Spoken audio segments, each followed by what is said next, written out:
My topic for today is analog versus digital, and how it pertains to music recording, right?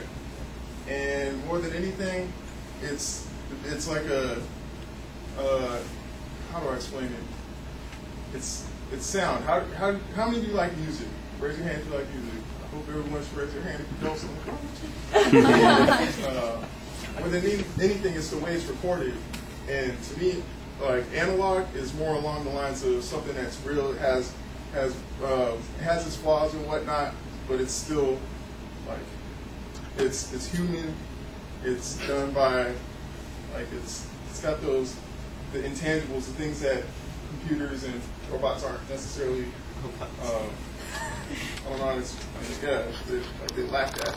And so, if I were going to compare the two, digital would be like going to a hospital. If you're going to start recording the song, let's start it in a hospital. Imagine being in a completely, it's like a sterile room where like the walls are just completely bare. You're in there and you're like, okay, this is the environment that we're starting at. Now, let's imagine analog. Analog's like go in there, maybe some black lights or maybe some like shag carpet, some like leather couches, whatever. But it's got like a more natural human vibe. Like you feel like you walk into it and you want to feel comfortable when you're there. But like that's the audio experience that you want to start. Like if you're going to start to listen to music, that's where you really. For me personally, I want to be that. I don't know about you guys, but if I'm gonna listen to music, I want to listen to music with that, where like I close my eyes and just be at that place. And that's not like digital world. Not so much. I do not want to go to the hospital when I listen to music. I want to listen to music in the most comfortable place and environment as possible. So it's often debated because they both have their their advantages and their disadvantages.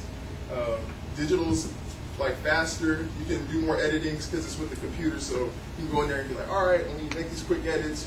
Whereas analog, it takes time. You gotta like be real, not necessarily meticulous, but for lack of a better term, you just gotta like all those flaws and whatnot. You're just like you just gotta keep it. You just go with it because it's natural, and it's in comparison to like watching a book or reading a movie and watching a book. I just flipped that, right? Analog is like reading the book. Analog is like and digital is watching the movie. How many of you have read the book first and then watched the movie? How many of you like the book more than you like the movie? How many of you watched the movie first and then read the book? Nobody does that. You're like, I watched the movie, I don't even care to read the book. All right, well, that's kind of like the experience, and it's not so much, like you can't really quantify that experience, but at the same time, there's like Steve Gutenberg said that in one of his articles on his website, I don't have the exact figure or the perfect citation, but he said that the debate's always going to be there. Real versus fake, the cold and calculated versus the warm and inviting, and it's just like an experience. How you want to experience it. I love it warm, so I got to feel it when I listen to it. So choose analog over digital. Yeah.